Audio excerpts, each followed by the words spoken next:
contamos con la presencia de Ariel Penisi, licenciado en Comunicación Social, docente e investigador de la Universidad de José C. Paz, integrante del Instituto de Estudios y Formación de la CTA Autónoma y coordinador de la red editorial. Pablo Bonavena, sociólogo, docente de la Universidad de Buenos Aires y de la Universidad Nacional de La Plata, investigador del Instituto Gino Germani. Y Marina Cabat, doctora en Historia, investigadora del CONICET, docente de grado y posgrado de la Universidad de Buenos Aires, militante de Razón y Revolución y Vía Socialista. Bueno, damos entonces ahora lugar a los panelistas. Vamos a hacer una ronda de exposiciones, luego vamos a abrir a preguntas e intervenciones del público y luego dar lugar a respuestas de los panelistas, ¿sí?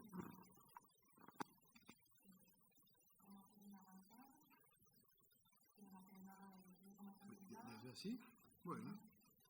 ¿Cualquiera está funcionando? Buenas tardes, ¿se escucha? Sí. Bueno, le agradezco muchísimo la invitación y bueno, a todos los presentes también, un día tan desafiante para movilizarse. Bueno, voy a hacer unas consideraciones, por supuesto, de un tema que si no se coloca en el lugar de hablar de populismo y de liberalismo con profundidad, tenemos para rato, ¿no? Así que voy a hacer una breve consideración sobre eso, pero encuadrado en una sensación que la presento como inicial en mi exposición o mi conversación, que es que yo todavía no me repongo de lo que fue el debate entre Scioli, Massa y Macri por la presidencia de la Nación, cuando después gana Macri, ¿no?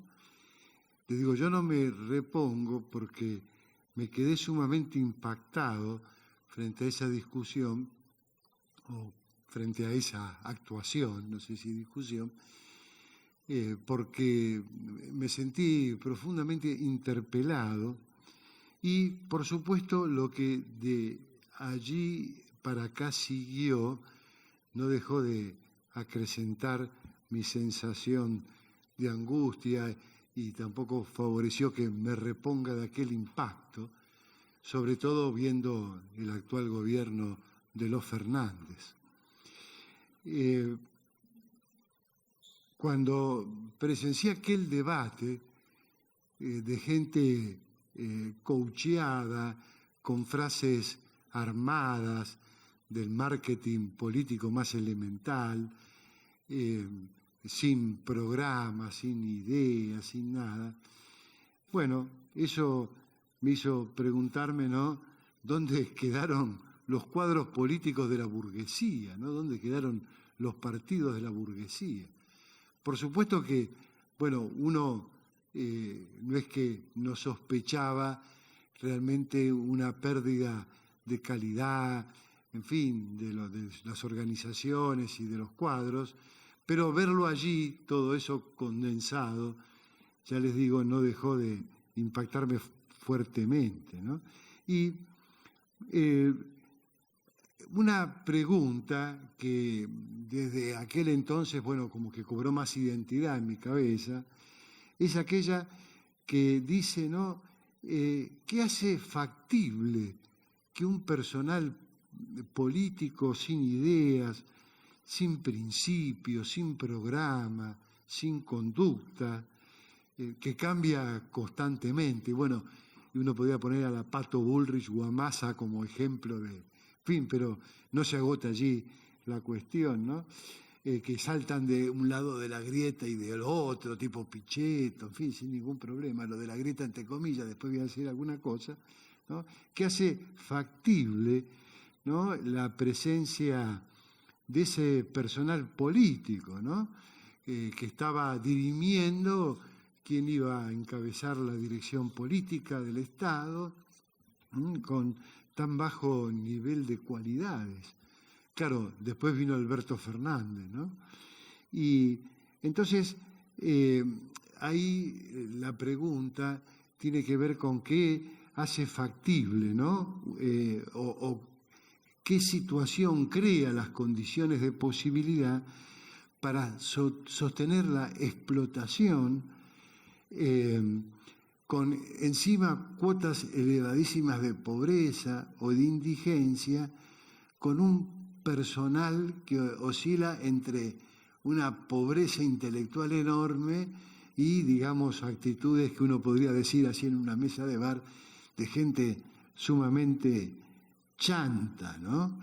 Y inmediatamente la pregunta, ¿no?, es, además de las condiciones, en qué grado eso expresa esa degradación en el debate político, en sus cuadros, de la propia burguesía, en sus partidos, qué grado de correspondencia tiene esa degradación con la degradación de la burguesía o de la propia burguesía, ¿no? Y estas preguntas, encima para mí cobran un poco más de dramatismo con la siguiente observación, ¿no? ¿Cómo es que eso sobrevive? Lo planteo como pregunta, pero es una observación también, cómo eso sobrevive, ¿no?, en una sociedad tan llena de injusticia por un lado, pero por otro en una sociedad tan llena de activismo. Y después voy a retomar rápidamente esta cuestión del nivel de movilización social, ¿no? Indudablemente, cuando uno sobre estas preguntas hace presente un eje, tal vez el central, que organiza el debate político público, que justamente está sintetizado en la mesa, en el título de la mesa, ¿no?, liberalismo versus populismo, y estamos hablando de una formulación de lo que sería la llamada grieta, ¿no?, que tanta predicamento tiene en la reflexión. Y lo que yo que quiero, digamos, enfatizar, que esa polaridad supuesta entre populismo y liberalismo, que, bueno, de alguna forma corta el debate político, ¿no?, tiene realmente un nivel de, si se quiere, de grieta, usando la palabra, discursivo, pero que es mucho menor en el plano de lo real, y que justamente si uno va a aquel debate de los tres presidenciables, que además hoy mismo siguen teniendo indudablemente peso político, bueno, de hecho Massa parecería ser que es algo así como un presidente, ¿no?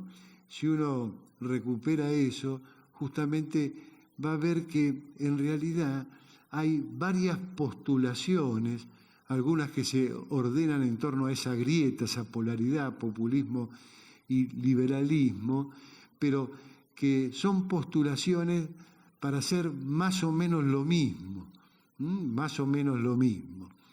Con lo cual estoy señalando que parte de esa degradación tiene que ver con que nadie tiene la capacidad, incluso por ahí hasta la intención, de presentar algún tipo de programa, de plan estratégico, ¿no?, sino que en realidad eso siempre aparece en formulaciones sumamente vagas y de alguna forma, cuando uno habla de esta contraposición entre el liberalismo y populismo, se encuentra justamente frente a gente que dirime en el marco de cierta orientación difusa, de tendencia más bien decadente, ¿no?, que dirime su lugar en esa orientación sin demasiadas precisiones.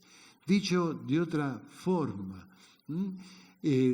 cuando se habla de esa polaridad, de esa grieta, en realidad expresa mucho más pelea entre bandas políticas, entre bandos, que algún tipo de debate con algún tipo de profundidad.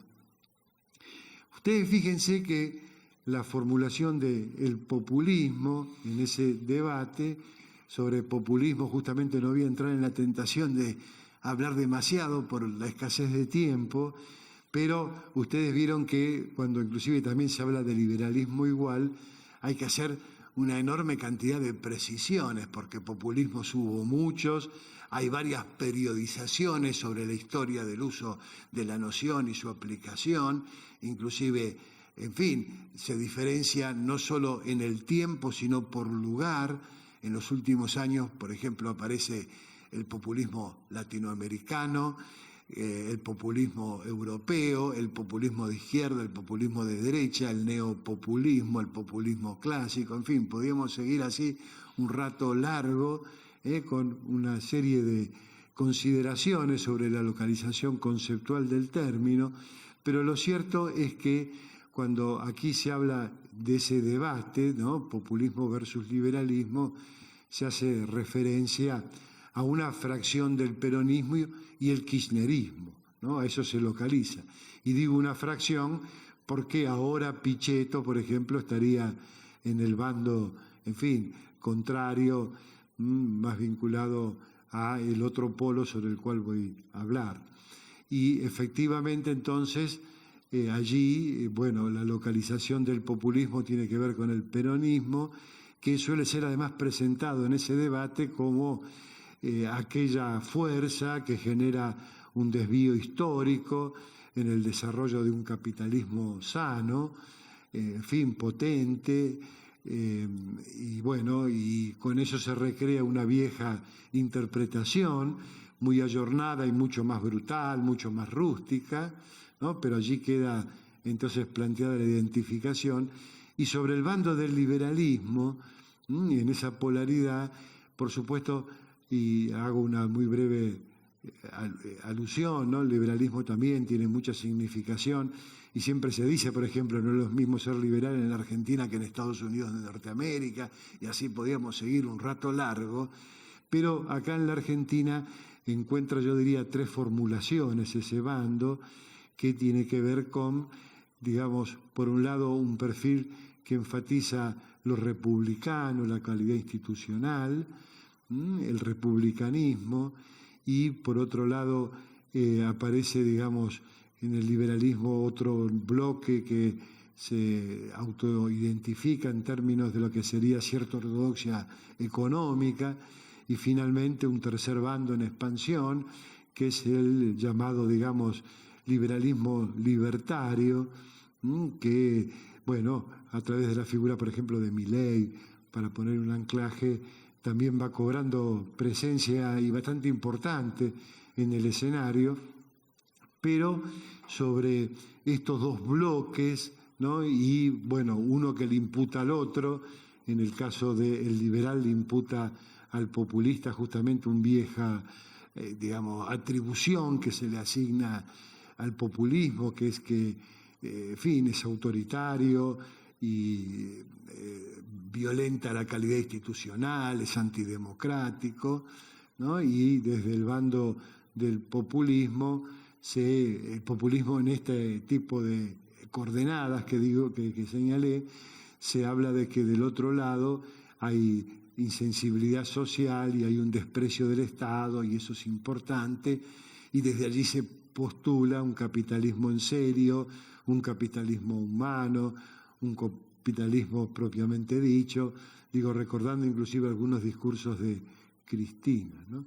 Esta polaridad, entonces, yo lo que quería señalar es que no se corresponde a un debate profundo sobre la orientación del capital, ¿no? Sino que más bien para mí son peleas entre distintas bandas que más bien, digamos, transitan una gran orientación en un perfil decadente, digamos, carente de plan, y por eso nadie, ¿no?, en fin, plantea un proyecto y un debate con independencia, en fin, inclusive de una proscripción, o de, en fin, que tiene que ver eso con hacer un planteo y desarrollarlo de forma militante, ¿no?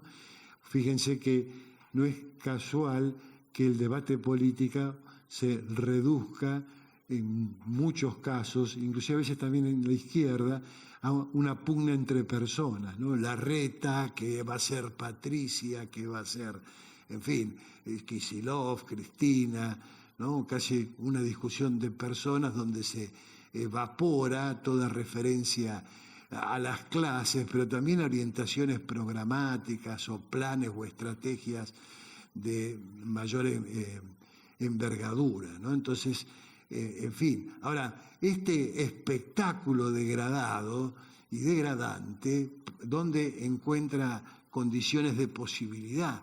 Porque, sobre todo, como yo les señalaba, en una sociedad con tanta injusticia y con tanto activismo social, ¿no? Y bueno, lo que quiero decir como cierre, y espero haber sintetizado un poco lo que quería decir con alguna lógica coherente, ¿no? Es que nosotros tenemos en la sociedad argentina, y para los que estudiamos el conflicto, la movilización, etcétera, ese es un dato muy relevante, un nivel muy alto de movilización. Esto tiene alguna forma preponderante, como es, por ejemplo, la movilización, la marcha.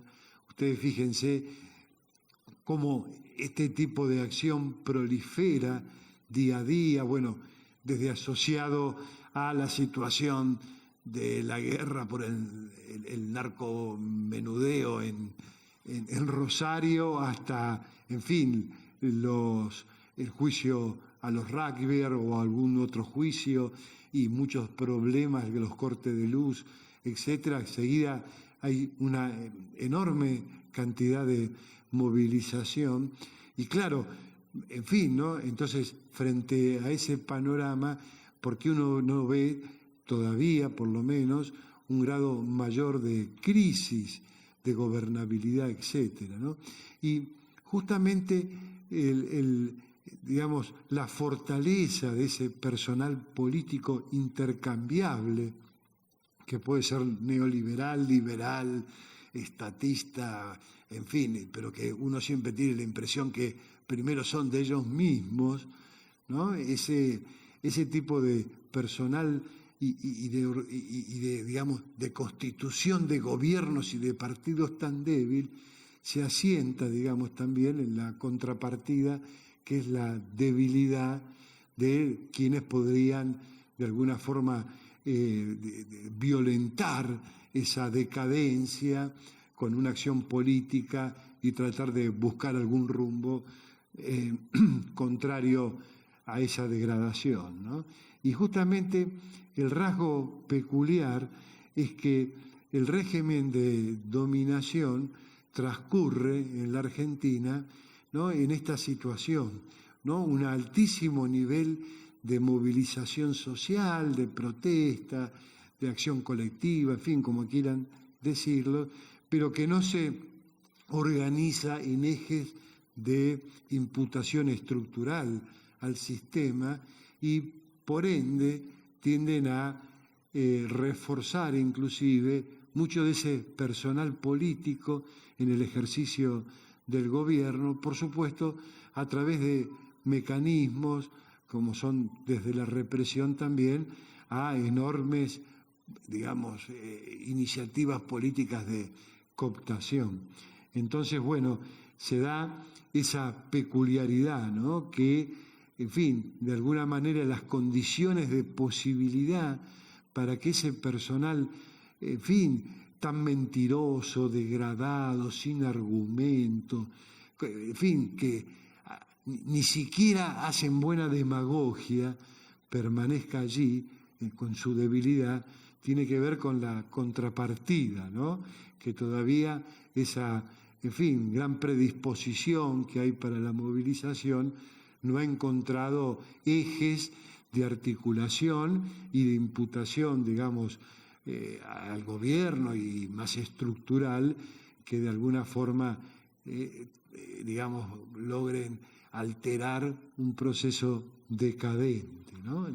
O sea, en realidad no hay una grieta hay una especie de decadencia en una misma orientación, ¿no? Con enorme debilidad y imposibilidad de revertir esa decadencia, pero que justamente enfrente hay una enorme capacidad de movilización y de activismo, pero que no logra aún mellar o, en fin, imputar al sistema de dominación, de modo tal de abrir alguna brecha para instalar otro tipo de debate estratégico. Bueno, no sé si...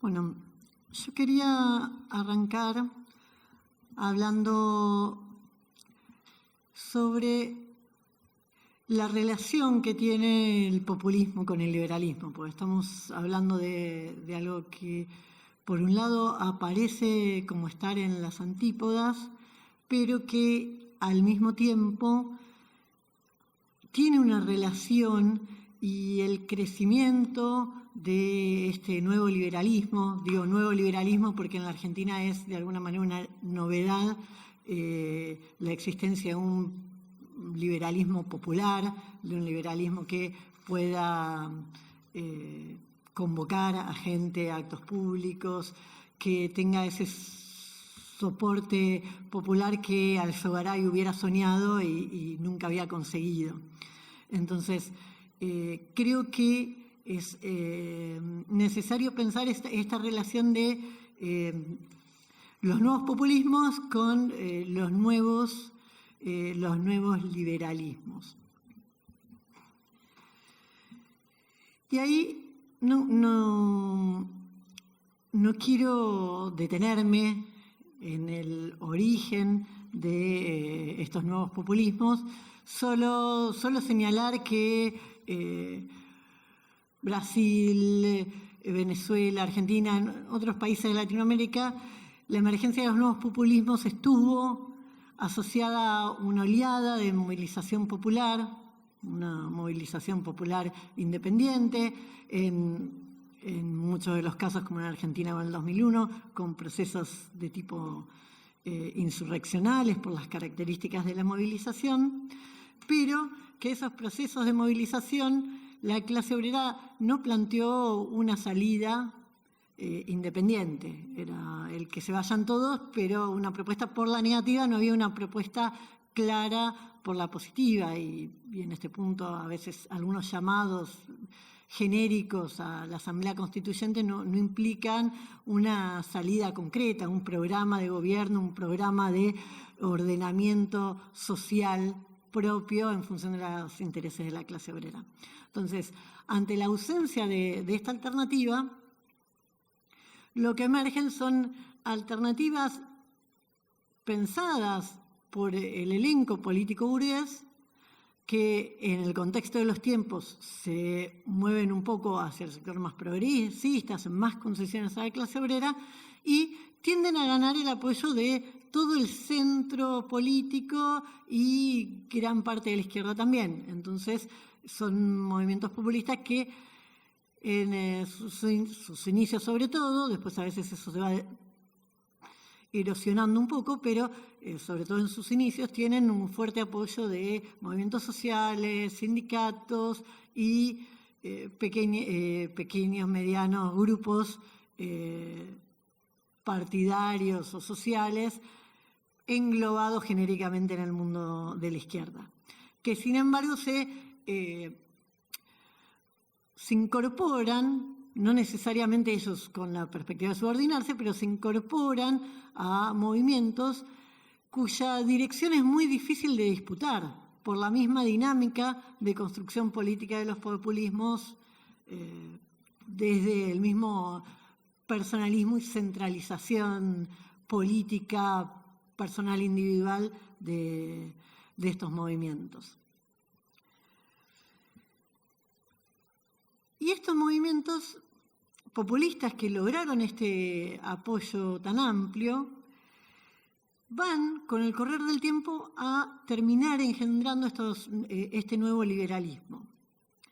Por distintas razones. En algunas me voy a detener un poquito más, en otras no, solo menciono. En primer lugar, por la incapacidad para resolver la crisis económica y, por consecuencia, su gestión del gobierno y su gestión del agravamiento de esa crisis económica. En esto, si quieren, después lo discutimos, pero quería enfocarme más en los procesos políticos. Así que lo dejo ahí enunciado. En segundo lugar, estos nuevos populismos engendran el liberalismo por su éxito en fagocitar a todo ese mundo de la centroizquierda, del progresismo, de movimientos sociales, esto de que aparece, incluso dicho en los dirigentes como en Cristina, bueno, a la izquierda aparece la pared. No es que necesariamente sea así, pero el éxito en atraer hacia su seno a un arco político muy amplio en la centroizquierda genera la percepción de que a este populismo no hay salida, no hay otra salida en el centro, en la izquierda, que la única salida es por derecha. Que cualquiera que sean los problemas que enfrentan el populismo, la única salida es por derecha. Esto es visualizado así por el éxito que tuvieron estos populismos en fagocitar otras alternativas en el campo progresista, por decirlo genéricamente. E incluso en la izquierda, que se mantiene la vieja izquierda trotskista, que pueden mantenerse por fuera, se mantiene por fuera en el campo del terreno electoral, pero ideológicamente extraccionada a los mismos tópicos, la misma agenda, la misma forma de resolver los problemas, y por lo tanto queda en ese mismo campo del populismo. Una tercera vía por la cual los nuevos populismos dan lugar a la emergencia del liberalismo, y acá voy a hablar más específicamente de Argentina, que es donde sigo los datos, es por la forma en que se ha profundizado la fractura de la clase obrera en las últimas décadas, ¿sí? Bajo estos gobiernos populistas. ¿Qué es lo que obtenemos? Ya existía el trabajo en negro en la Argentina y venía creciendo tendencialmente, pero después del 2001 ha pegado un salto muy grande, no ha dejado de crecer, incluso en los mismos espacios estatales, quienes somos de ATE, de empleados públicos en distintas jurisdicciones, lo sabemos muy bien, un empleo en negro que no para de crecer y que al mismo tiempo que hay más trabajadores en negro, la brecha de condiciones laborales, condiciones salariales entre trabajadores en negro y trabajadores en blanco se ha ampliado, ¿sí? Lo que genera una profundización de esa fractura de la clase obrera. Una fractura que el liberalismo va a explotar. Cuando Milei apela a tratar de decirle a un trabajador, vos con tus impuestos pagás la AUH, pagás los planes sociales, está hablándole al trabajador en blanco del sector privado que paga el impuesto a las ganancias y impulsándolo a que ataque a trabajadores desocupados, a trabajadores en negro que cobran la AUH, etc. Esa popularidad del liberalismo está fundada en gran medida en esta profunda fragmentación de la clase obrera argentina, que es lo que ha dado lugar a que el liberalismo trate de explotar esta fractura enfrentando a un sector de la clase obrera contra otros. Algo que a veces de otra manera el mismo populismo también hacía al decir, bueno, ¿cómo querés que deje de cobrarte el impuesto a las ganancias a un docente, a un empleado público, a un trabajador de banco? Pues si hago eso, le tengo que quitar la AUH a otros. Sobre esta fractura que se ha ido agigantándose, se han montado ambos, populismo y liberalismo. Un cuarto elemento ha sido, yo había dicho al principio, la ineficiencia para resolver la crisis económica, pero también la ineficiencia para resolver otros problemas sociales acuciantes. A algunos de ellos se ha destinado dinero, porque por más que no sean los porcentajes óptimos del PBI, no podemos dejar de reconocer que se ha dirigido recursos a educación, ¿sí? Que hay en las escuelas públicas, están, al menos en provincia de Buenos Aires y capital, están llegando libros, cosa que hace 30 años no pasaba. O sea, mi hijo todos los años le dieron 3 libros cada año en cada grado en la escuela pública, y eso está pasando. Pero sin embargo la educación no para de caer en picada. Y este es un problema muy serio, al igual que la violencia, al igual que el crecimiento del narcotráfico, que son problemas que el populismo no pudo resolver y que agravó, ¿sí? Agravó poniendo parche sobre parche, esto se discute en otras mesas de estas jornadas, con la política de que los alumnos, estudiantes pasen de año sin haber adquirido los contenidos, con todas estas situaciones que uno puede ejemplificar con cosas muy básicas. Los chicos terminan la primaria sin saber leer y sin saber multiplicar. Mi hijo terminó 7º grado y yo fui a la reunión de padres donde me entregaron el boletín de 7º grado, y ahí en el aula había muy grande una tabla pitagórica, que es donde es 1 por 1, 1, 2 por 2, 4. Los chicos de 7º grado hicieron todas las evaluaciones de 7º grado con esa tabla pitagórica gigante en el salón de clases. Puesta ahí, ¿para qué? Para que los chicos que no saben multiplicar 1 por 1, 2 por 2, 3 por 3, pudieran resolver el ejercicio y de alguna manera apareciera como que supieran multiplicar cuando no saben ni las tablas más básicas. Y esto no es un problema menor en la discusión política. Yo llamo la atención del caso de Brasil. En Brasil, en las elecciones de 2018 que ganó Bolsonaro, el elemento educativo tuvo un rol central en la campaña. Pensemos que el candidato que llevaba el PT, Haddad, había sido ministro de Educación del PT, ¿sí? Entonces, era el responsable de la política educativa que había tenido el PT en esos años. Y hubo una gigantesca campaña del bolsonarismo en torno a la educación, con un movimiento macartista, Escuela Sin Partido, que tenía un componente macartista de denunciar la discusión política en las escuelas, pero también denunciaba la degradación educativa que el PT permanentemente negaba y señalaba en estas cuestiones discursivas de relato de que estaban mejor que nunca. Y entonces todos los partidarios del PT fue yendo a votar a las elecciones con libros de Freire bajo el brazo. La educación tuvo un lugar central. Precisamente por eso, por la decadencia de la educación, por el no reconocimiento de esa decadencia, por políticas que lo agravaban, y esto es algo que obviamente el liberalismo explotó. Lo mismo que la política de la identidad, que fue otra política de estos nuevos populismos. Si uno piensa en los viejos populismos, los populismos clásicos, el peronismo clásico, Cárdenas, Vargas, hubo en su momento uno puede discutir un montón de cosas, y yo personalmente lo hago. Escribí un libro discutiendo el peronismo histórico, pero no cabe duda que se montan estas experiencias sobre una serie de concesiones que no son simbólicas, que son importantes, que tienen que ver con ciertos derechos laborales, con ciertas experiencias.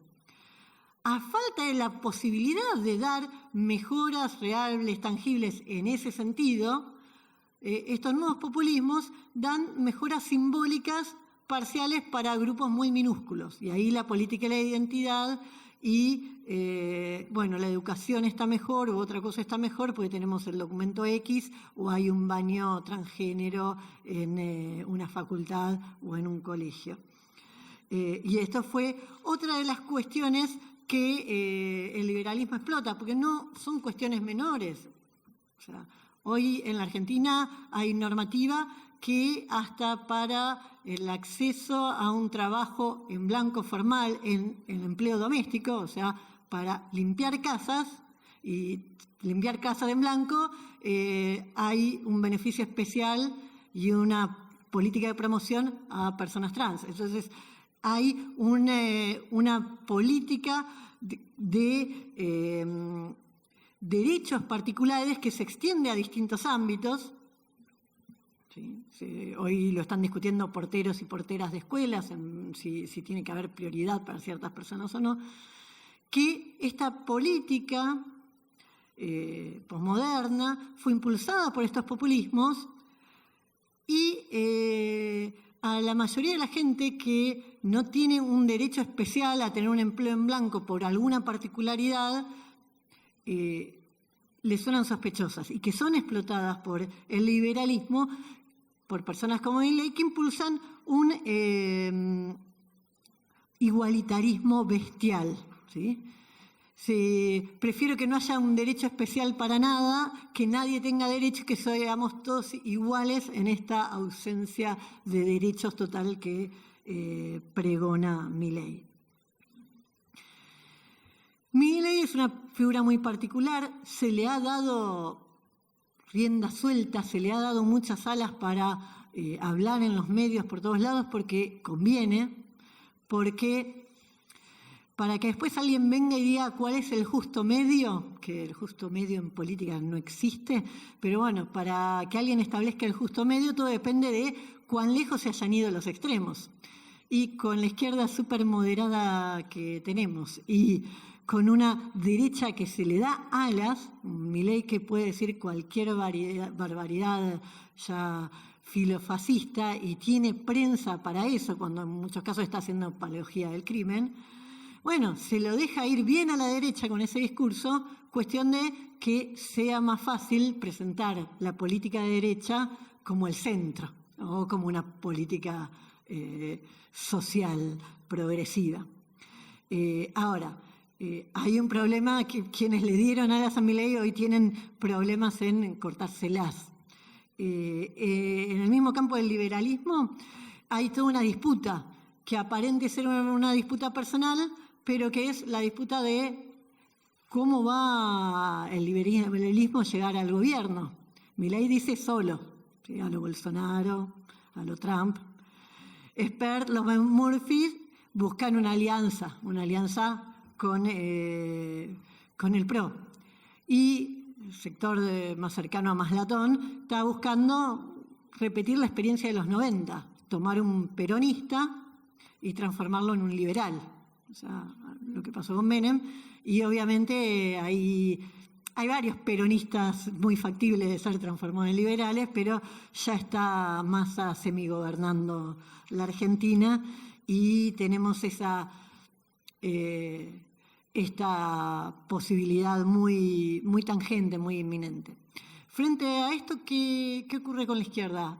La izquierda está tremendamente golpeada, yendo a menos, desmoralizada, en parte sintiendo que la derrota de este populismo, que la derrota del kirchnerismo es su propia derrota, o sea, que el retroceso del populismo y el retroceso del kirchnerismo lo vive como su propio retroceso.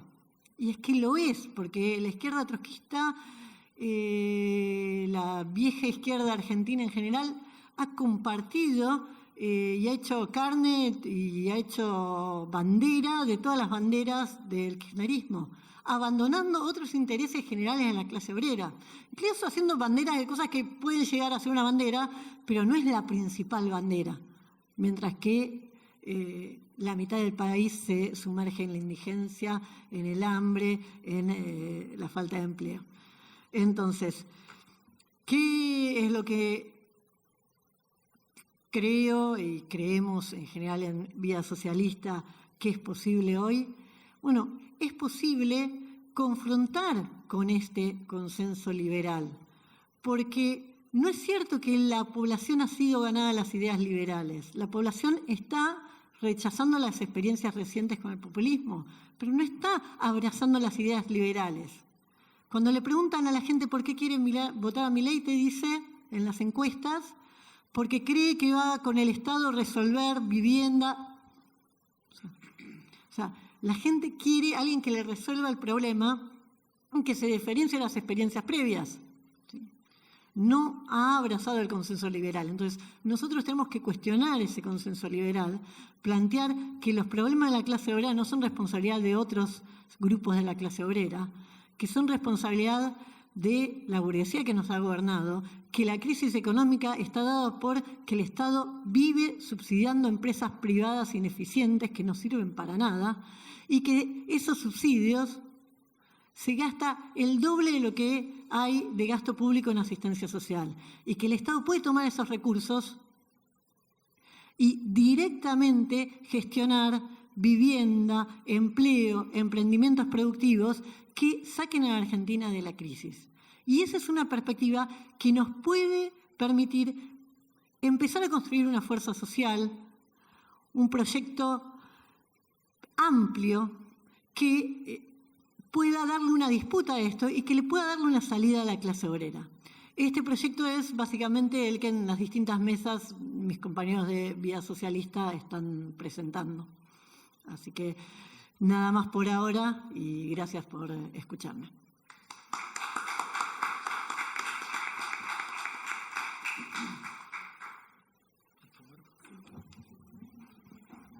O si no,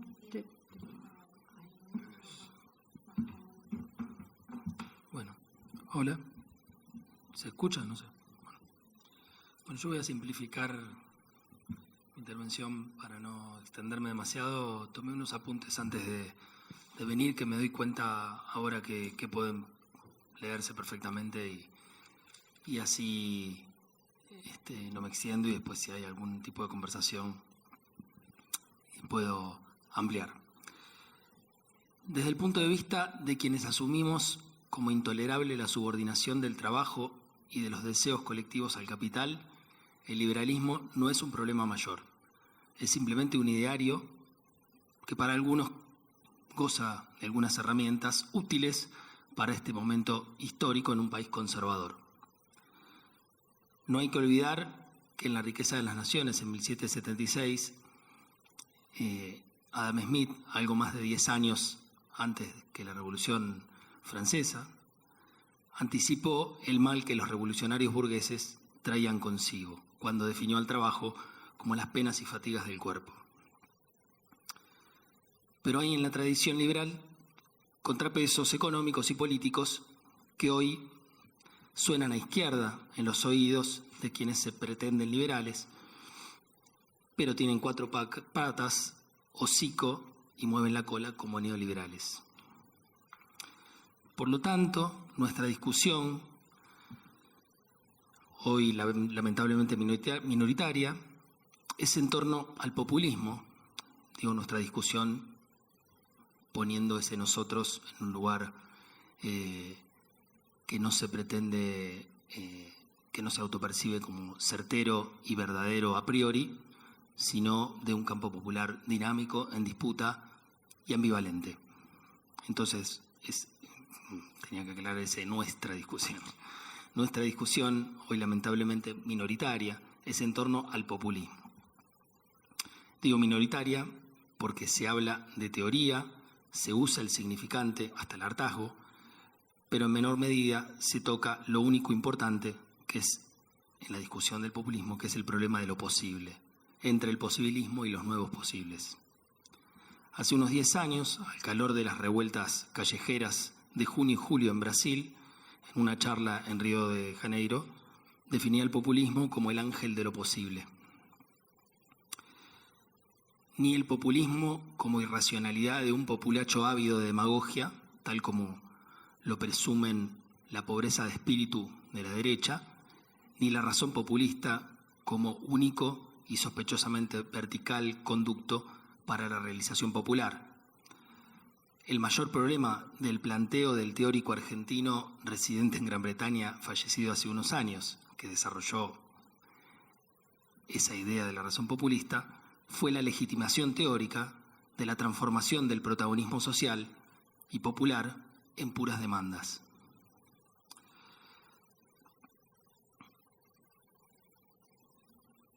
El proceso latinoamericano de gobiernos populares ubicó al populismo al costado izquierdo de la discusión hegemónica y el costado hegemónico de la discusión de las izquierdas, arrogándose así un lugar de enunciación capaz de decidir sobre lo posible, o bien el dominio del realismo político o el lugar que ocupan los pueblos intolerantes a la subordinación en el estado actual de las relaciones de fuerza. Bueno, mi letra no es muy buena, pero bueno, hacer mala letra es siempre una posibilidad. El problema consiste en hacer de esas relaciones de fuerza una categoría, consiste en que se hace de esas relaciones de fuerza una categoría estática que nos deja como espectadores. Pero ¿no somos parte activa de eso que algunos llaman relaciones de fuerza? Saber de qué manera somos parte de esas relaciones de fuerza es un desafío desde abajo, nunca una elección de los estrategas, que por cierto solo ofrecen hoy derrotas. Entonces nos hablan de elecciones y de la construcción del frente del mal menor del momento.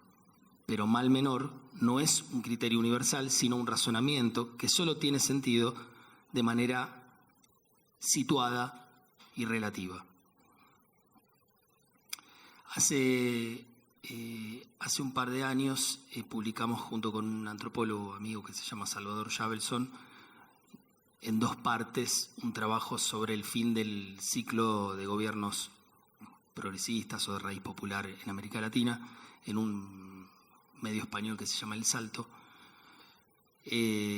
donde, bueno, es un trabajo bastante largo, comparábamos el final de los procesos revolucionarios de los años 60 y 70 en la región con el final del ciclo progresista en estos últimos... El ciclo progresista o como se lo quiera denominar o populista de los últimos 20 años. Y uno de los rasgos que identificábamos como elemento de discontinuidad entre un proceso y el otro era justamente que el final del ciclo revolucionario de los 70, no en todos los países de manera homogénea, pero sí como una constante, se dio cuando estos procesos se encontraban en su momento más dinámico, en su momento más potente, en su momento o bien porque la organización de base impedía que cualquier burocracia señalara con el dedo el camino, o bien porque las agendas se volvieron temerarias para las élites, o bueno, porque ya se había avanzado, por ejemplo, en procesos como la reforma agraria, etcétera, ¿no? Es decir, en su momento más dinámico, mediante las dictaduras y mediante otros procesos generalmente violentos, se interrumpe ese proceso. En cambio, el último ciclo progresista se interrumpe en los distintos países en su momento menos dinámico. Es decir, se interrumpe o bien cuando se está claudicando, o bien cuando se pone un candidato que se supone que traiciona, digamos, como es el caso de Ecuador, o bien cuando se escoge un candidato que se parece mucho a los rivales, como el que el compañero marcaba, como el momento del 2015, donde la tríada, digamos, electoral, bueno, no presentaba mayores diferencias. Bueno, es decir, en cada país con una característica distinta, pero en general ese final de ciclo progresista se dio en su momento menos dinámico. Por lo tanto, digamos, es interesante también poder hacer una lectura de eso, porque en buena medida el argumento del realismo político o que se pretende pragmático para, evidentemente, para un sector, ¿no? Es justamente aquel que dice que, bueno, no se puede avanzar o profundizar procesos dinámicos, procesos de conquista social, etcétera, porque, bueno, eso ahuyenta a los electorados o porque las relaciones de fuerza no dan, etcétera. Sin embargo, el final del ciclo progresista muestra lo contrario, que es justamente cuando se detienen medidas que puedan ser incluso reformistas o como se las quiera llamar, es justamente en ese momento, el momento en el que se baja el piso de discusión y en el que se produce algo que a mí me gusta llamar la derrota antes de la derrota. Es decir, antes de las derrotas electorales se producen derrotas en los propios procesos populares por distintos motivos, y yo me parece que no hay que eximir acá a nadie de ser parte de estos procesos, digamos, ¿no? Uno puede hablar de la dirigencia política, puede recordar aquella frase que dice, si no es con los dirigentes a la cabeza, es con la cabeza de los dirigentes, etcétera.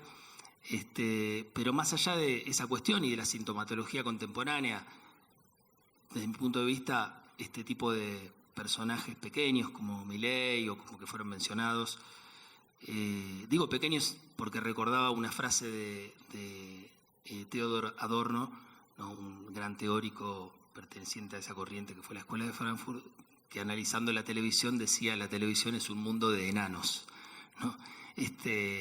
Y bueno, estos enanos, digamos, sin perjuicio por supuesto de ningún tipo de burla física ni nada de eso, estos enanos de espíritu son, me parece, parte de una sintomatología, ¿no? Que tiene que ver con la crisis de la representación política, con la pérdida de capacidad de los estados y de los sistemas representativos de producir sentido y de producir un tipo de sujeto que a su vez sea capaz de reproducirlo. Es decir, hay una serie de cuestiones ahí que creo que es importante señalar.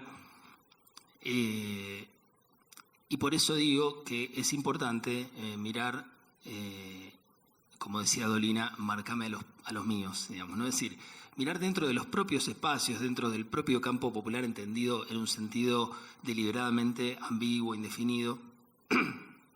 Es decir, pienso en categorías como el proletariado o pensar en términos de clase. Es decir, me parece que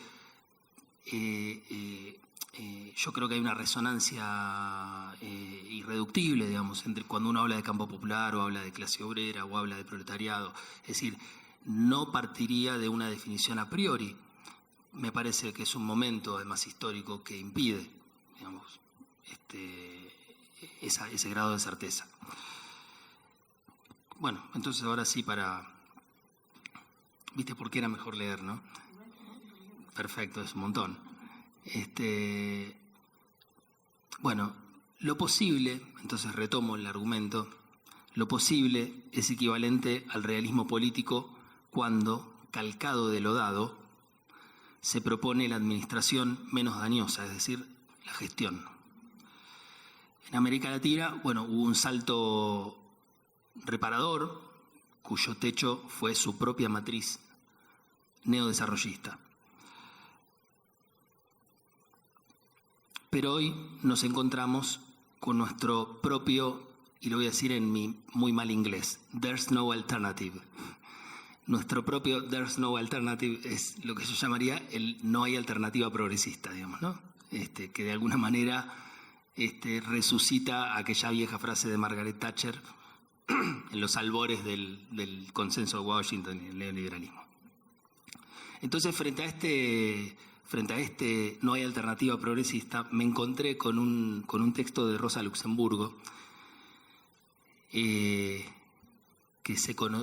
cuya publicación en español es reciente, es decir, que no estaba traducido al español, que escribe desde Varsovia en 1906, o se publica en 1906, ella va en el 1905 en esa primera ondanada revolucionaria rusa, ¿no? o contra el zarismo. Y ella escribe ese texto que se titula Sobre la Constituyente y el Gobierno Provisional, donde sostiene que el trasvasamiento de los límites de lo posible, yo diría por definición, el trasvasamiento de los límites de lo posible no se puede predecir. Y que la clase obrera, ante el surgimiento efectivo de tales condiciones revolucionarias, debe estar a la altura de ellas. Cita el Manifiesto Comunista cuando dice que en este momento para la clase obrera no hay nada que perder salvo sus cadenas. Y yo me pregunto si hoy podemos pensar en una especie de traspolación un poco apresurada y seguramente algo impertinente, que es si esas cadenas son lo posible, con toda su ambigüedad, digamos, ¿no? Una ambigua cadena, digo. Rosa Luxemburgo llamaba a una conciencia sobre los deseos de la clase obrera y a una cautela también, ya que los intentos revolucionarios anteriores habían terminado en traición por parte de la burguesía o en el retorno prematuro por parte de los vencidos, de los derrotados por esas revoluciones. Y de ese modo los principales agitadores fueron devueltos a una condición más bien marginal, mientras la burguesía ocupó el lugar de la política, arrogándose, como decía antes, la decisión sobre lo posible. Propone imaginar un momento, hace un ejercicio de la imaginación, momento inmediatamente postrevolucionario. Si la revolución no se había producido todavía, ella hace un ejercicio de imaginación preguntándose qué sucedería en ese momento una vez que la revolución tiene lugar. Y piensa en la figura de un gobierno provisional que asegurase el no retorno de los vencidos y que yo pienso que básicamente sería una forma de ganar tiempo, digamos, ¿no? Pensando un poco en el razonamiento que viene haciendo. Y luego avanza sobre la idea de una constituyente o asamblea constitucional. Es una figura esta de la constituyente que resuena tanto con la historia de la CTA, digo, por el lugar en el que nos encontramos, como con el reciente proceso chileno, digamos, ¿no?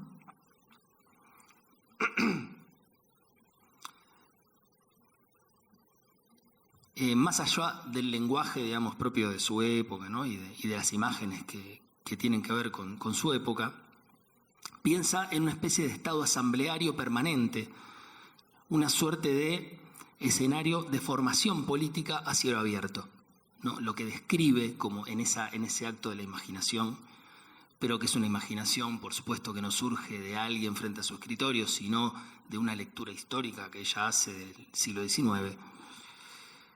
Bueno, en ese ejercicio, digamos, piensa en una especie de estado asambleario como germen de esa constituyente.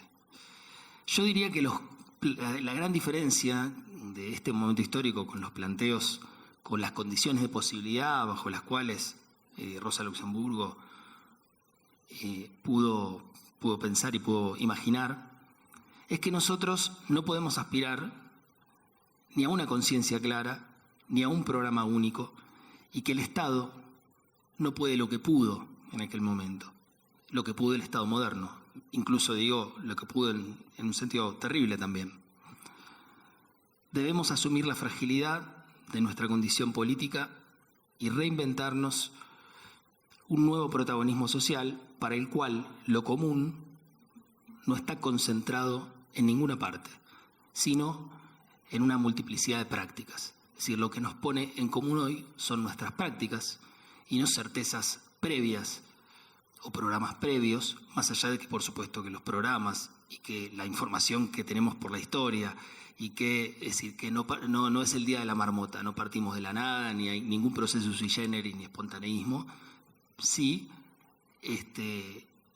diría, como dice un amigo, una ética del acto. Es decir, nuestras prácticas son las que nos pueden poner en común. Lo demás corre el riesgo de desvanecerse en sobresimbolizaciones de lo real o, bueno, en lo que otro amigo, de una manera un poco más vulgar, llama una paja imaginaria.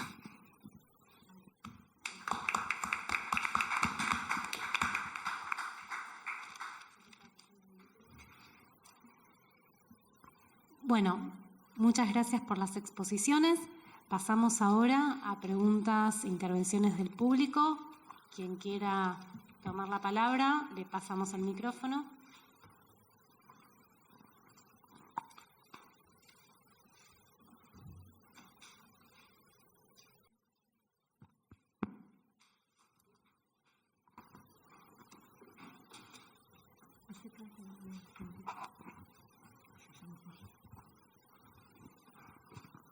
pregunta, profesor.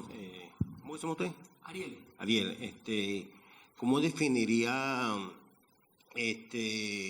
la elección de Petro, ya que usted dice que usted hizo un trabajo sobre el final de los gobiernos progresistas, y a su vez, si ese gobierno progresista se encubre cuando se dio la mano con Álvaro Uribe en esa política de paz y amor, pues?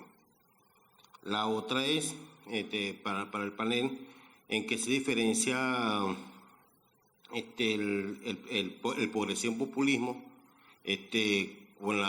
con el liberalismo o neoliberalismo, se le puede llamar? Si existe liberalismo o neoliberalismo, porque si vamos a ver quienes dirigen la política populista hacia América Latina, ese es el grupo de Podemos, y siempre Podemos tiene la palabra neoliberalismo, que la dirige el señor Pablo Iglesias y compañía, pues.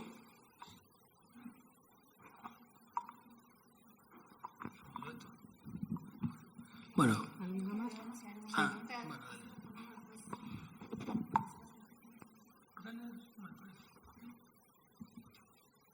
más?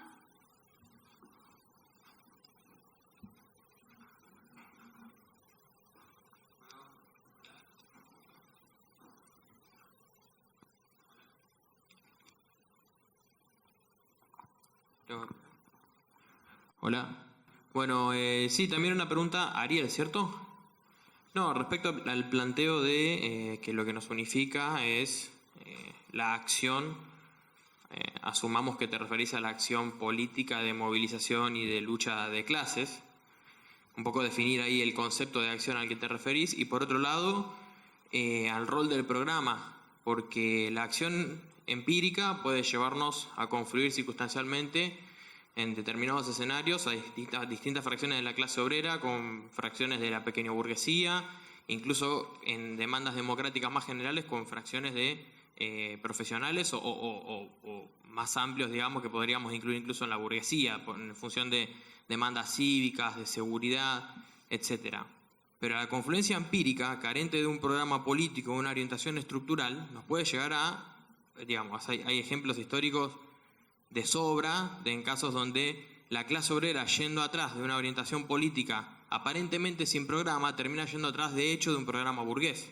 Entonces yo noto, si vale la expresión, una cierta ambigüedad terminológica que no permite, en la forma en la que expresaste lo que dijiste, discernir actores, orientaciones claras, que hagan que el debate avance en un sentido de delimitación de posicionamientos claros, y de puntos de encuentro claros a la hora de esa acción política. ¿Qué sujeto, hacia dónde, contra qué programas preconcebidos renegamos, contra qué programas preconcebidos nos batimos y cuáles estamos dispuestos a asumir? En todo caso, programas preconcebidos que tienen fundamentos, digamos, de trabajo empírico, de estudio, de una realidad social y de una perspectiva que están dispuestos o no a ser modificados. Digo, el planteo de Argentina 2050, si tiene sus lineamientos y no exige el encuadramiento de todos aquellos con los cuales se lleva adelante una discusión, sí creo que requiere el mismo concepto de una Argentina a 30 años, requiere claridad de cuáles son los puntos de acuerdo y desacuerdo, qué sujeto, hacia dónde y qué valor tendría oportunamente o no, digo, el contenido que se está desenvolviendo en este programa. No sé si es clara mi expresión, digamos, por ahí darle un poco más de concretitud a qué nos referimos que en esa unión concreta en la acción, porque confluencia de todas las clases sociales hay en miles de situaciones. Ahora el tema es si eso nos da una orientación, y si esa orientación está orientada o no por un programa. Milei tiene su programa, Cambiemos lo tiene, el liberalismo lo tiene, el peronismo lo tiene, a pesar de que nos lleva constantemente a esa contradicción de que estalla la Matrix. Bueno, ¿qué lugar ocupa un nuevo programa distinto que pueda ser adicionable, multiplicable, modificable o modulable por la discusión y el debate? ¿Existe eso?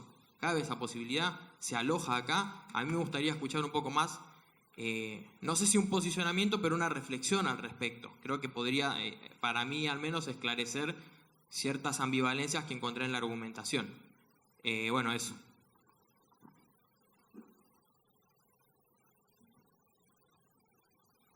¿Alguien más?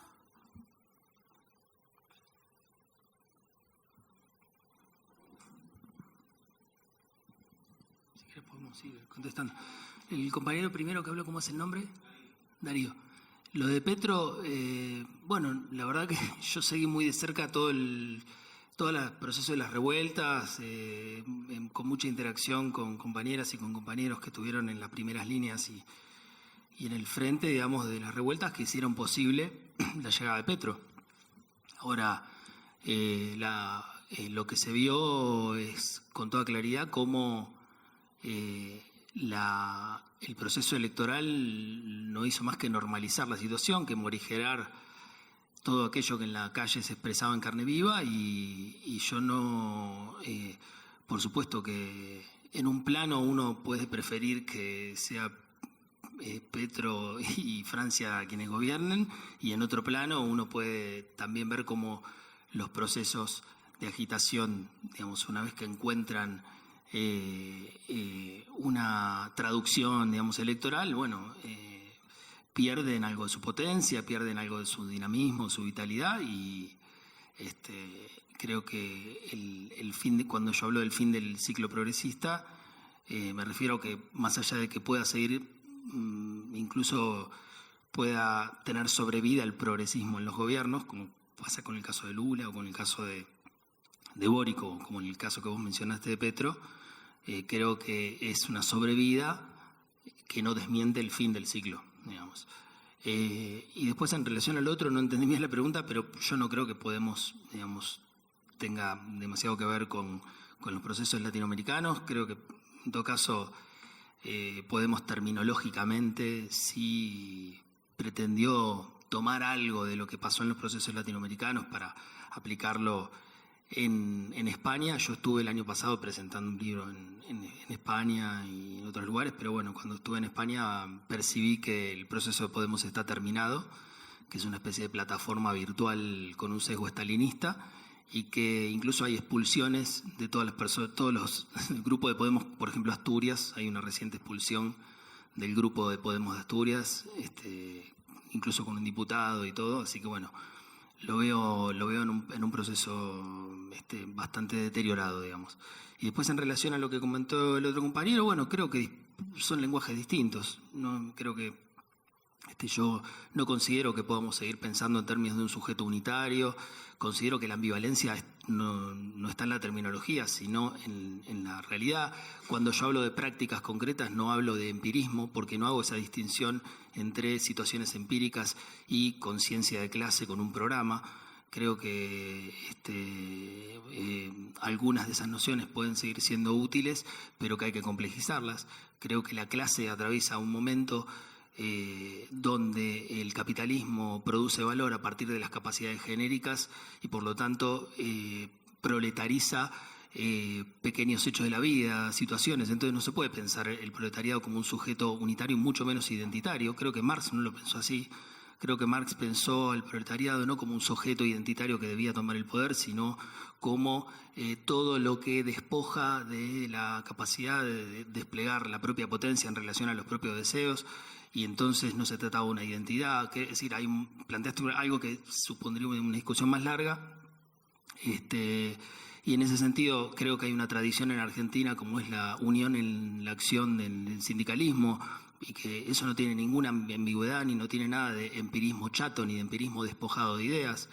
Creo que hay innumerables situaciones de lucha a lo largo y a lo ancho de nuestro país que tienen la suficiente densidad conceptual, de conciencia, de mirada, como para poder producir interfaces e instancias, por ejemplo, las luchas ambientalistas, las luchas indígenas, es decir, podés ver a lo largo y a lo ancho del país y ninguno de ellos va a potenciarse porque se deje cobijar bajo un paraguas que llamemos programa único con una dirección única.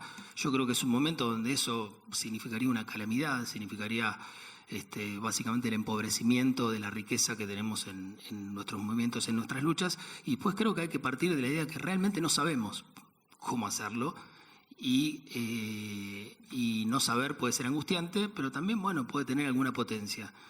No es un momento desde mi punto de vista, para programas únicos. Por supuesto que si yo veo ni siquiera los programas, digo, Cambiemos, no tengo que ver el programa, gobernaron hace un ratito y hicieron lo que pudieron, digo, ni siquiera tampoco aplicaron su programa, si lo que hicieron fue lo que pudieron, es decir, sumaron más planes sociales porque si no sabían que no gobernaban, es decir, y van a hacer lo que puedan, lo que la sociedad les permita hacer, digamos, ¿no? Porque yo creo que van a ganar las elecciones. Pero creo que el problema no es ni siquiera las elecciones, es decir, porque incluso, de vuelta, el Frente de Todos ganó las elecciones con el cometido de desplazar al macrismo, etcétera. Bueno, un dispositivo electoral ya vimos que puede funcionar, puede desplazar y tener su plaza reluciente, digamos. La izquierda trotskista, como decía la compañera, bueno, forma parte de las mismas agendas. No conozco el espacio del cual hablaba la compañera, pero digo, para mí, digamos, pertenecer a un espacio político, o sea, yo tengo relación con espacios políticos que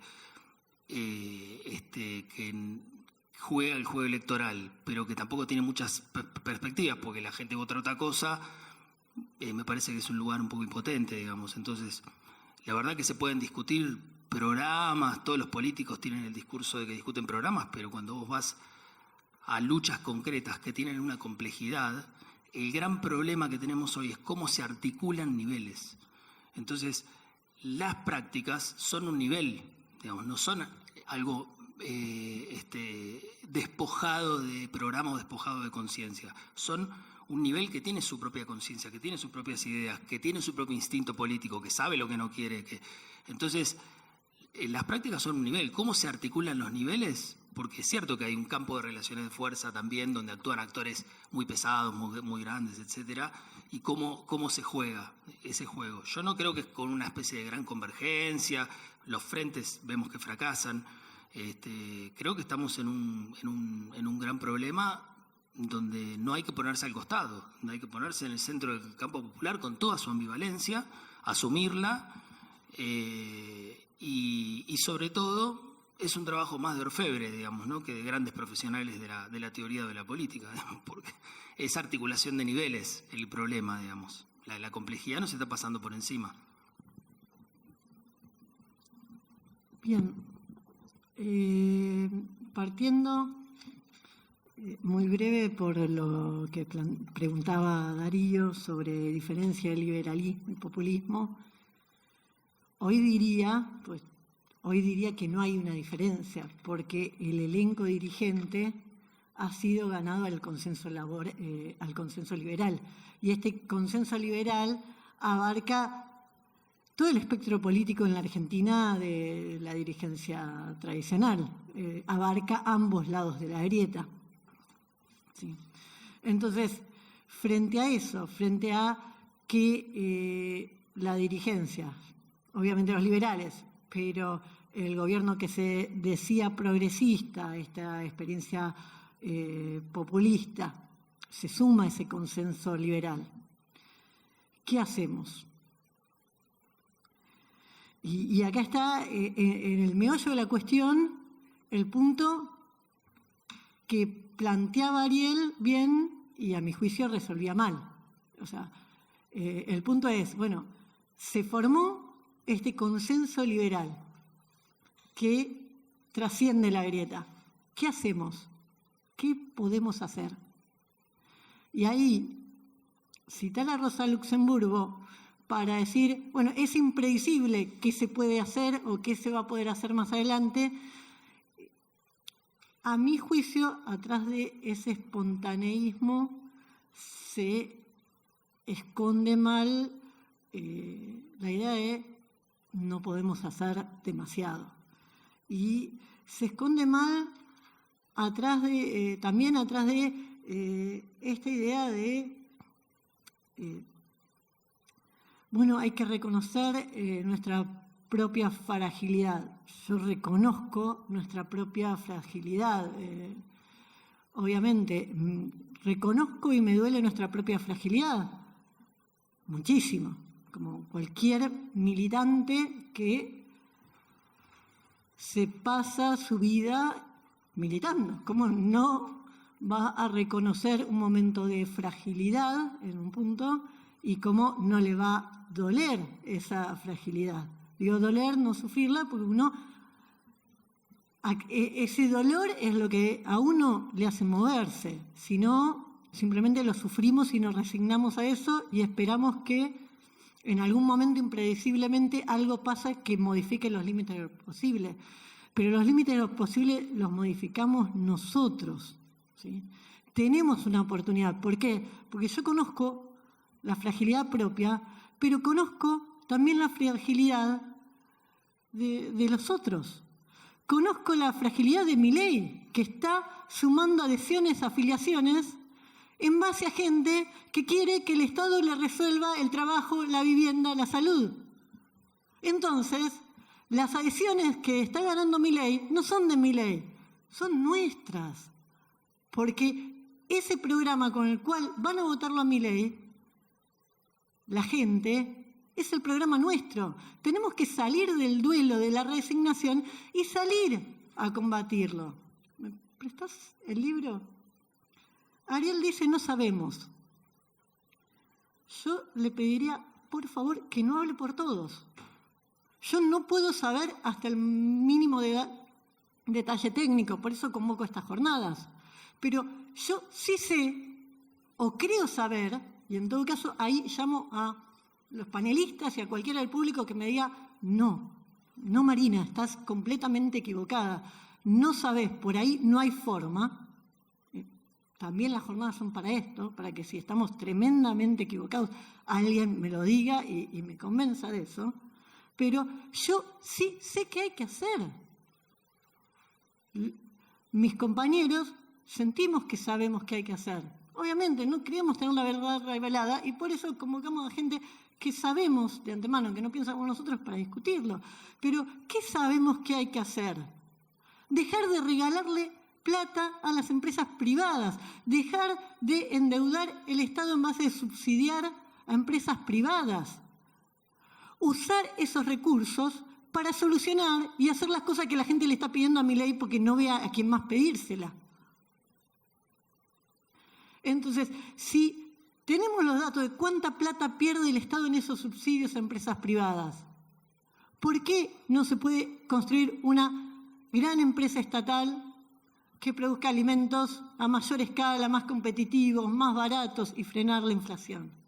¿Por qué no podemos tomar las empresas estatales que son superavitarias, que de ellas ningún liberal habla, como Nucleótica Argentina, que da ganancias, que provee energía al país, aunque muchísimo menos de lo que podría, porque Francia tiene el 70% de su consumo energético en base a energía nuclear y nosotros solo el 5%, pese a que tenemos el know-how, los científicos que desde la década del 50 tenemos una capacidad en energía nuclear, en ingenieros nucleares, en físicos nucleares. ¿Por qué no ampliamos esas empresas superavitarias y el Estado pasa a ser un Estado fuerte, productivo, que resuelva los problemas como la crisis energética que tenemos y así con los distintos problemas? Yo sé y no sé, ¿qué quiero decir? Yo sé que por ahí va la cosa. Esa es la gran línea de intervención. Sé que con eso puedo convocar a un montón de gente y crear un frente que sea más amplio que el frente que convocó hoy estas jornadas. Pero creo que un frente de estas características, con un ideario, si se quiere, entre laborista y socialista, que tiene planteado claramente que no puede darle un peso más a la burguesía y que eso se puede hacer porque no está en las leyes que yo tenga que subsidiar a la burguesía y regalarle plata todos los días. Bueno, que esos son los subsidios que se van a cortar y no los de la asistencia social, y que con eso un Estado productivo puede darle empleo a la gente. Y tenemos las cuentas de dónde sale la plata y qué representa el PBI. Después, obviamente, tenemos muchas cosas. Yo dije, yo sé y no sé. Yo sé que por ahí va la cosa. No sé hasta el detalle técnico y por eso tenemos una mesa para discutir con especialistas cómo hacemos para dejar de exportar litio y empezar a producir baterías. Y así tenemos 40 mesas y quisiéramos tener muchas más. ¿Por qué? Porque yo sé o creo saber que por ahí va la cosa, y si no me gustaría que alguien me discutiera otra cosa posible hoy, y lo que no sé quiero saberlo, y entonces convoco a los especialistas para que me expliquen cómo hago para tener más energía, cómo hago para que no solo Chile viva del cobre, para que nosotros también podamos vivir del cobre si compartimos la misma cordillera. Entonces, esa es la perspectiva con la que nosotros estamos pensando. Y creemos que, obvio, no hay una verdad revelada, no hay un grupo y una fuerza política, ni un núcleo tan importante numéricamente, capaz de condensar y ya agrupar como un polo sobre esto, pero está recorriendo la sociedad estas inquietudes, a donde nosotros vamos, estas preguntas y estos puntos están planteados. Y hay mucha gente con capacidad y que no tiene un continente social, un continente político, un montón de técnicos, especialistas que están pensando estos problemas y estas soluciones y no tiene un espacio político que los lleve adelante. Y bueno, construyamos ese espacio político. Ese es básicamente el corazón de la propuesta, es el corazón de este libro Argentina 2050 que escribió Eduardo, pero que resume un trabajo colectivo de décadas de nosotros como investigadores, y que desde la primera página decimos esto es un boceto de un programa, porque esto tiene que ramificarse, tiene que desarrollarse, tiene que sumarse muchos problemas más, y en todo ese detalle hay muchas discusiones que tenemos que dar, y obviamente la hacemos desde la humildad de quienes no saben todo, pero sí quieren saberlo todo, al menos colectivamente, porque queremos gobernar. Y me quiero hacer fuerte en la fortaleza, la capacidad que tenemos todos y que estamos demostrando todos los presentes de debatir estos problemas y de buscar una construcción política a partir de los debates, que podrá ser conjunta, podrá ser separada, pero lo que yo creo es que hay que salir del no se puede, ¿sí? Y no solo citando Rosa Luxemburgo para algún momento que vendrá. Hay que hacer nosotros que se pueda. Eso. Bueno, hago un breve comentario. Como hay tantas cosas acá dando vuelta, agarro alguna cosita simplemente. Siempre hay un esfuerzo necesario, esto digo es una cosa de viejo, no tiene, que es tratar de captar la sintonía, ¿no? Para entender qué trata de decirnos el otro, lo cual no es fácil, no es fácil, porque eso es lo que favorece la posibilidad de una discusión, un diálogo, ¿no? Uno siempre tiene que ir haciendo el esfuerzo de ver qué dice el uno y el otro y tratar de ver si estamos hablando de lo mismo, dicho rápidamente. Y bueno, eso cuesta y nunca es un punto de partida, siempre es un punto de llegada de profundizar las discusiones. Bueno, en tal sentido, por ejemplo, sería, y acá tiro algo así, me gustaría ver si todos coincidimos en que progresismo, gobiernos progresistas y populistas son lo mismo, y cuál sería el listado. Porque tranquilamente alguien podía incluir entre el populismo latinoamericano reciente, tal vez Chávez, Correa, Evo Morales, pero no a Lula y a los Kirchner, por ejemplo. Digo, y ahí hasta ya se me ocurre autores, libros y revistas, lo googlean y van a ver que, ¿se entiende? No necesariamente gobierno progresista sería asimilable a populista, etc. Digo, no quiero decir quién tiene razón en esa discusión, pero digo que hay que afinar eso para ver si estamos todos hablando de lo mismo. No sé si se entiende, ¿no? Siempre eso es muy importante. Bueno, lo que quiero decir es lo siguiente, ¿no? Populismo y liberal y republicanismo, esa versión del liberalismo, ¿no? Que tiene tanta presencia. Yo decía que esta supuesta grieta se asienta, por ejemplo, en ese eje, ¿no? Y esto lo vemos con los juicios un sector que no quiere una justicia independiente, sino una justicia favorable, que sería el kirchnerismo, y el otro sector que está por la división de poderes, la justicia independiente, etcétera. Digamos, ahí tenemos, por ejemplo, una cuestión. Lo que el republicanismo y el populismo, digamos, sin entrar en precisiones que serían necesarias para ver si hablamos de lo mismo, tienen una plataforma común que es central siempre colocarla al inicio. Inclusive diría que esto cubre todas las versiones. Casi en esto no podría haber confusión. En las históricas, en las espaciales, en las tradiciones políticas y teóricas, que es que ambos desempoderan.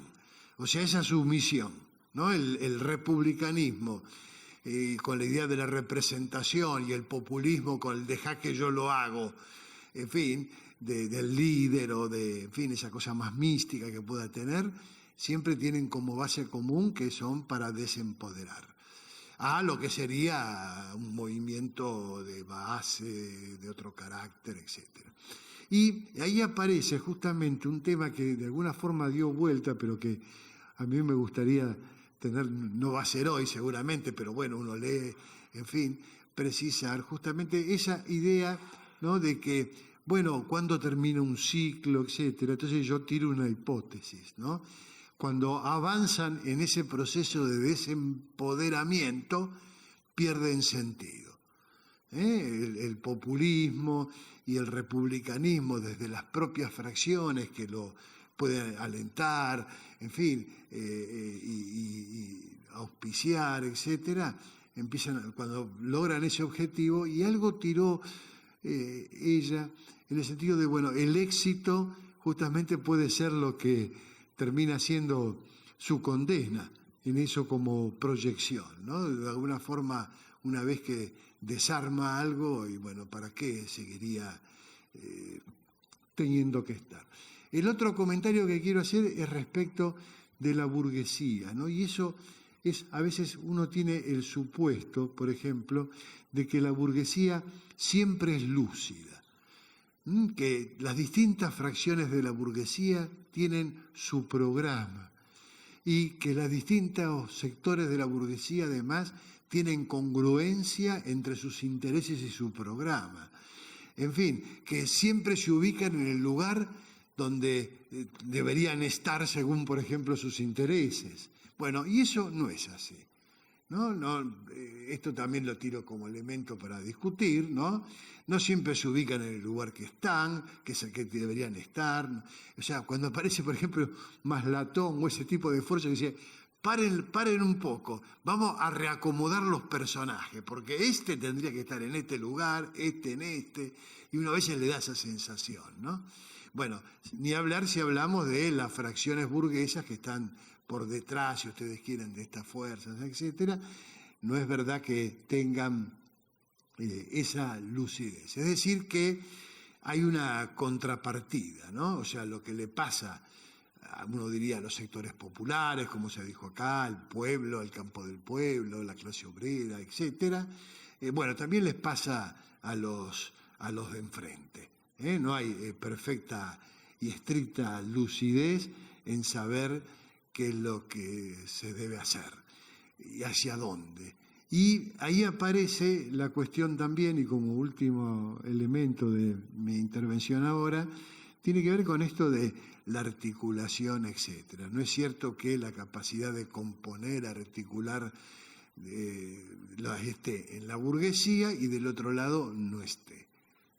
O sea, en realidad todos tienen ese tipo de problema, con lo cual, digamos, siempre hay que ver el proceso dinámico, la lógica de la lucha política, y que tiene un nivel de desorden en un campo como en el otro, ¿no? Y que justamente yo, por ejemplo, ya yendo a algo que dije al principio, bueno, yo no veo, por ejemplo, que Milei tenga su programa, el otro tenga su programa. En todo caso, tienen algunos lineamientos, pero, en fin, eso no está con claridad expuesto, porque creo que no existe. no es un problema comunicacional, ¿no? Y por eso digo, por supuesto, ¿cómo sobrevive eso con la situación que hay del otro lado, que tiene el mismo, en fin, no digo estrictamente igual, pero una situación relativamente parecida, ¿no? Desarticulación, falta de,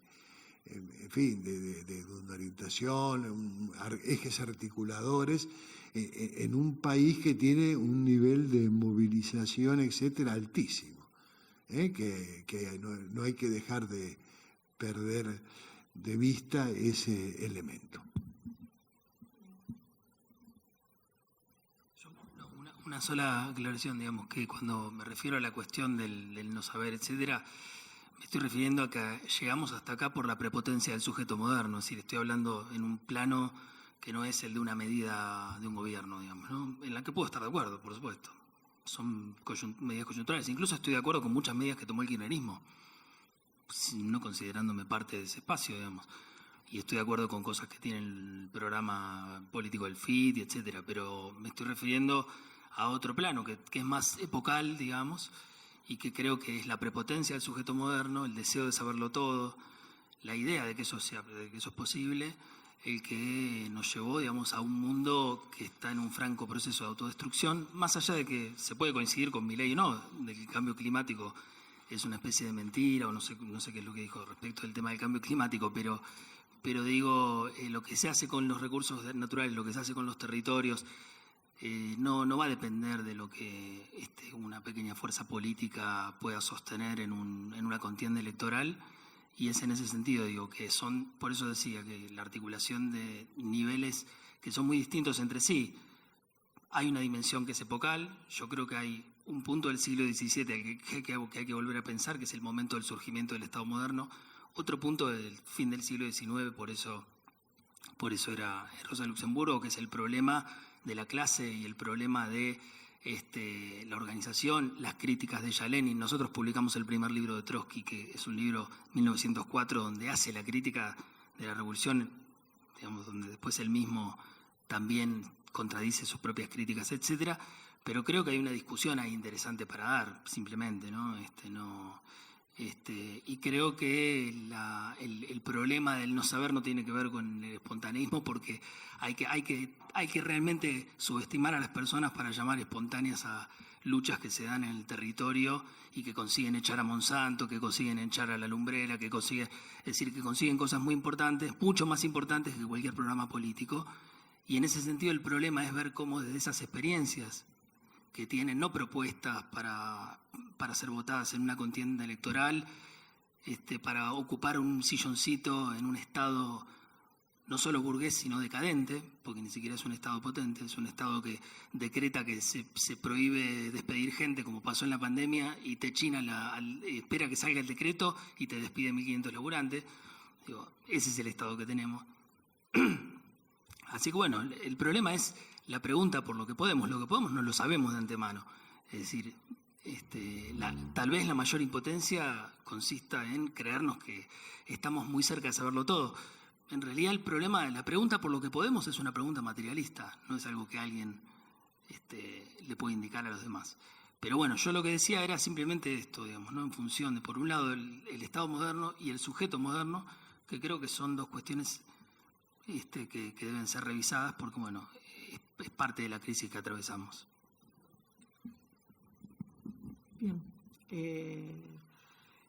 Quizás muy breve quizás parte de nuestra propuesta es no resignarnos a ese Estado burgués, a ese Estado decadente, es quizás aprovechar las contradicciones de este sistema que, así como hace más de 50 años permitieron el acceso a Allende al gobierno, no al poder, pero al menos al gobierno en Chile, y poder llevar adelante otras propuestas, creemos que hay una posibilidad en este marco de, en parte lo que decía Pablo recién, la burguesía no es clarividente, no sabe siempre lo que debe hacer, por eso se fracciona tanto, por eso se fracciona en los distintos campos, y hay contextos donde ofrece oportunidades, ¿sí?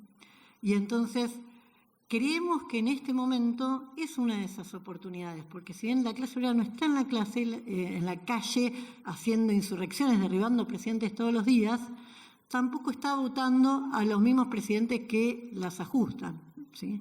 Entonces, no está votando en la reelección de Menem. Te llames Cristina, Macri, Bolsonaro, Lula, Dilma, si lo que haces no me gusta, te voy a votar en contra. Esa es la tónica actual de la clase obrera en Latinoamérica. Y eso genera una ventana de oportunidad. Y que en la historia esas ventanas de oportunidad hay que aprovecharlas. Y que esa oportunidad es la que nos puede permitir transformar en un Estado decadente en otra cosa, transformar un Estado burgués en otra cosa. Ganar unas elecciones, ¿qué implicaría? Y una lucha desde el mismo gobierno del Estado por transformar ese Estado burgués y decadente en otro tipo de Estado, en otro tipo de sociedad, y transformar, obviamente, la economía y la sociedad argentina decadente, revertir esa decadencia. Pero bueno, obviamente son apuestas políticas y cada uno tiene la suya, argumenta y debate, que como decíamos es lo que celebramos en estas jornadas.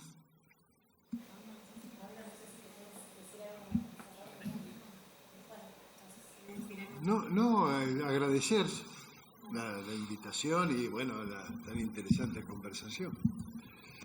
Bueno, entonces damos por cerrado el panel. Agradecemos mucho a los panelistas que expusieron hoy. Invitamos al público a continuar en las jornadas, en las siguientes charlas y también, bueno, mañana que vamos a seguir discutiendo todos estos problemas. Y bueno, eso, un aplauso para los expositores.